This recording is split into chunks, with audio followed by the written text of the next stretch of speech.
નમસ્તે વિદ્યાર્થી મિત્રો, આજે વાત કરવી છે ધોરણ 7 અને વિષય સામાજિક વિજ્ઞાનના ચેપ્ટર નંબર 18 સંચાર માધ્યમ અને જાહેરાતના સ્વાધ્યાયનું સંપૂર્ણ સોલ્યુશન સમજૂતી સાથે મેળવીશું।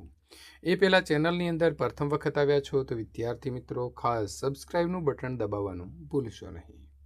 વિદ્યાર્થી મિત્રો, ચેપ્ટર નંબર 18ના સ્વાધ્યાયના પ્રશ્ન નંબર 1ની વાત કરીશું તો યોગ્ય શબ્દો અંકો વડે નીચેના વિધાનોની ખાલી જગ્યા પૂરો। મિત્રોને શુભેચ્છા આપવા માટે તો ગ્રીટિંગ કાર્ડ જે છે તેનો ઉપયોગ થાય છે। ભારતમાં ટેલિગ્રામની શરૂઆત 1885ના વર્ષમાં થઈ હતી। રેડિયો તો શ્રાવ્ય સંચાર માધ્યમ પ્રકારનું માધ્યમ છે। મનોરંજન માટેનું લોકપ્રિય દ્રશ્ય શ્રાવ્ય સાધન તો એ સિનેમા છે। પૃથ્વીના પેટાળમાં રહેલા ખનિજોની માહિતી મેળવવા કૃત્રિમ ઉપગ્રહો સેટેલાઇટ ખૂબ જ ઉપયોગી માધ્યમ છે। ખરા ખોટાની વાત કરીશું। રક્ષાબંધનની રાખડી આંતરદેશીય પત્ર દ્વારા મોકલી શકાય છે તો ખોટું। ખોરાક માનવીની પ્રાથમિક જરૂરિયાત છે તો સાચું। વોકી ટોકીનો ઉપયોગ પોલીસ કરે છે તો સાચું। જાહેરાતમાં આવતી બધી જ વસ્તુઓ ગુણવત્તાવાળી હોય છે તો ખોટું। મોબાઈલ ફોન સંચાર માધ્યમનું ઉત્તમ સાધન છે તો એ પણ સાચું છે। નીચેના પ્રશ્નોના 1-2 વાક્યની અંદર તમારે જવાબ લખવાના રહેશે। પોસ્ટ ઓફિસ દ્વારા પૈસા કેવી રીતે મોકલી શકાય તો પોસ્ટ ઓફિસ દ્વારા મની ઓર્ડરથી પૈસા મોકલી શકાય છે। જાહેરાત પ્રસારણ માટેના કોઈપણ 2 માધ્યમો જણાવો તો ભીંતચિત્રો, radio, cinema, television, banner, mobile phone, telephone, પત્રિકા, ખરીદીના થેલા, બસ સ્ટેશનના બાંકડા, મેગેઝીન, અખબારો, બસ કે ટ્રેનની સાઇડો, સંગીતના સાધનો, લાઇટ બિલ, વેરા બિલ વગેરે જાહેરાત પ્રસારણ માટેના માધ્યમો છે। તો તમારે કોઈપણ 2 માધ્યમ લખવાના રહેશે। સંચાર માધ્યમ એટલે શું તો એક સ્થળેથી બીજા સ્થળે માહિતી અથવા તો સંદેશો મોકલવા માટે કે મેળવવા માટેની વિસ્તૃત વ્યવસ્થાને સંચાર માધ્યમ કહે છે। જાહેરાતના 2 ફાયદાઓ જણાવો તો જાહેરાતના 2 ફાયદાઓ આ પ્રમાણે છે। પહેલું છે વસ્તુ ઉપર છાપેલી કિંમતને જાણી શકાય છે અને બીજું છે વસ્તુની સામાન્ય માહિતી લોકો સુધી પહોંચાડી શકાય છે। સરકાર સામાજિક જાગૃતિ માટે કઈ જાહેરાતો કરે છે તો બાળ લગ્ન કરવાની, આરોગ્ય જાળવો, વસ્તી નિયંત્રણ કરવી, દીકરીને શિક્ષણ આપો, બાળકોને કુપોષણથી બચાવવો। ટૂંક નોંધ લખો। જાહેરાતના ગેરફાયદા તો જાહેરાત પાછળ નાણાંનો ખૂબ જ ખર્ચ થાય છે, જેથી જે વસ્તુ છે તેની કિંમતમાં વધારો થાય છે। આમ જાહેરાતના ખર્ચનું ભારણ ગ્રાહકને ભોગવવું પડે છે। જાહેરાત કરનાર વ્યક્તિ જે વસ્તુનો પ્રચાર કરે છે તે વસ્તુ કદાચ પોતે વાપરતા ન હોય એવું પણ બને છે। લોભામણી જાહેરાતના આધારે ખરીદી કરવામાં આવતા ક્યારેક છેતરાઈ પણ આપણે જઈએ છીએ। ટીવી ઉપર દર્શાવવામાં આવતી જાહેરાત જોઈને ક્યારેક આપણે મનમાં શરમ સંકોચ અનુભવીએ છીએ, કારણ કે દરેક વસ્તુ આપણે ખરીદી શકતા નથી, તેમજ બાળકો અને વડીલો તે વસ્તુ અપાવી શકતા નથી। જાહેરાતના લીધે વસ્તુની ખરીદીમાં દેખાદેખીનું ચલણ આજે ખૂબ વધી ગયું છે।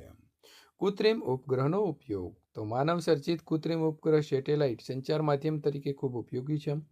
અવકાશમાં તરતા મૂકવામાં આવેલી કૃત્રિમ ઉપગ્રહ દ્વારા રોજિંદા સમાચારો, મોસમની ગતિવિધિ તેમજ અન્ય કાર્યક્રમો પૃથ્વી ઉપર કોઈપણ સ્થળના ટેલિવિઝન, કમ્પ્યુટર અને મોબાઈલ ફોન જેવા સંચાર સાધનોની અંદર પ્રાપ્ત કરી શકાય છે।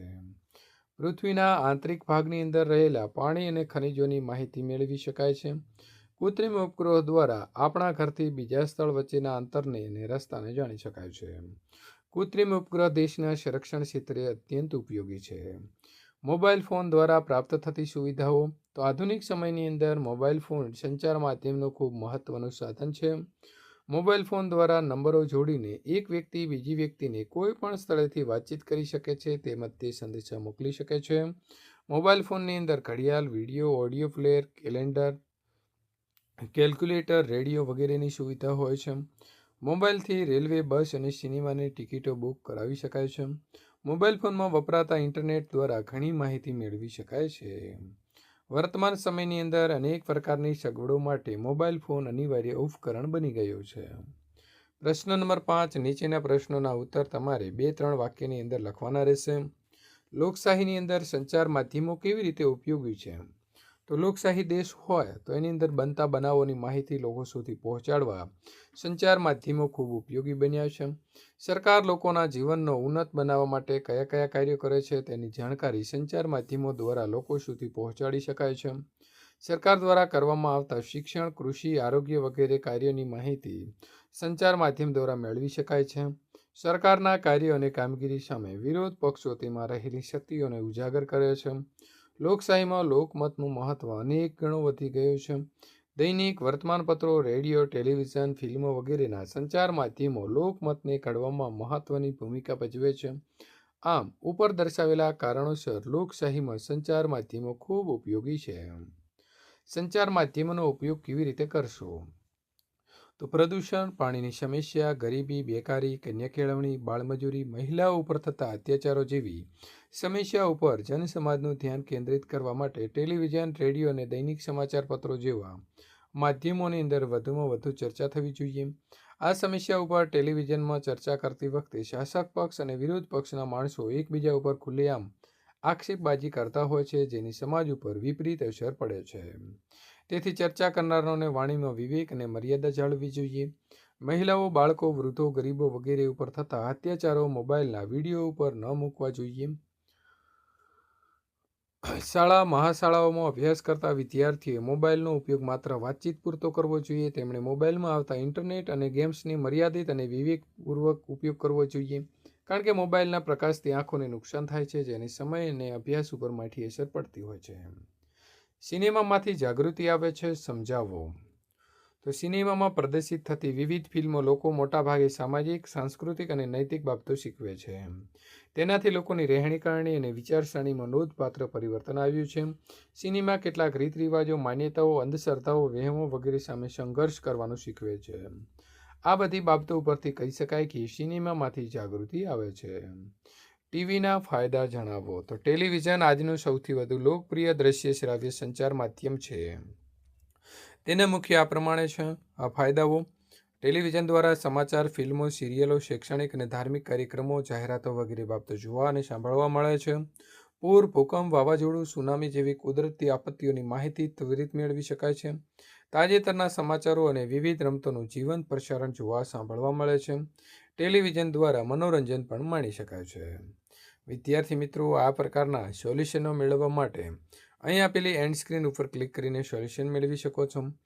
ધોરણ 7 સામાજિક વિજ્ઞાનના પ્રથમ અને દ્વિતીય સત્રાંતના તમામ મિત્રો વિષયના સ્વાધ્યાય સોલ્યુશન, સ્વાધ્યાયન પોથી સોલ્યુશન, આ ઉપરાંત તમારા પ્રથમ અને દ્વિતીય વાર્ષિક પરીક્ષાના મોડેલ પેપર તેમજ ઓરિજિનલ પેપર, આની સાથે સાથે પ્રોજેક્ટ પ્રવૃત્તિ બુક, આની સાથે વિદ્યાર્થી મિત્રો તમને પાઠ સમજૂતીના પણ વિડીયો આપણી ચેનલની અંદર ઉપલબ્ધ કરાવવામાં આવેલા છે.